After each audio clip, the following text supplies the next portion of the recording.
We've been surprised by how quickly that's fallen off. 50% of foreign workers, less activity on our platform from before Brexit and post. And you think that's solely down to the referendum? I mean, it has to be. We've looked right before the referendum and right after. And you can understand it. They're more nervous about what it means to take a job here or switch companies. Similarly, companies actually are giving fewer interview requests to those candidates. 30% drop in companies reaching out to foreign candidates also. So it's both sides. And yet also, quite strikingly, and I think what will surprise a lot of people, is that UK tech workers seem to be comparatively poorly paid. Is that just due to the devaluation of sterling, or are there other factors there as well? No, it's come out from before then. I think it's just a reality of sort of in the US, certainly you look at engineers as driving the innovation economy. That's not quite the case here. So we saw a 25% lower salary for equivalently qualified engineer in the UK versus San Francisco and New York. So what does the UK tech sector do to remedy this situation? Well, I think long term you've got to look at supply that's homegrown. You've got to make more people go into engineering, salaries come up, start really feeding the innovation economy. I think shorter term you've got to look at immigration, and you've got to make a way for people in the EEA to come over, for tier 2 skilled workers to come over, and keep driving this tech ecosystem that's been flourishing.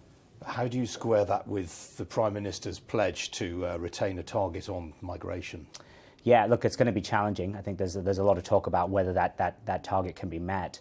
I think it's all about the questions about the exceptions to that target. Skilled workers that drive an economy should be exempted. Potentially, even foreign students shouldn't be in that migration cap.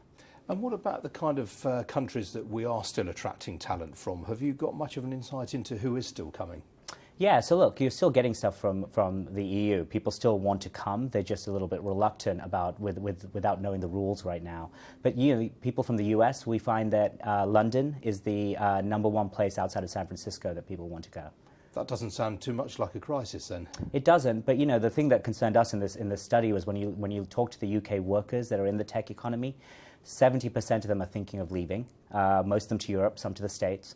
40% say they're less likely to start a company in the UK.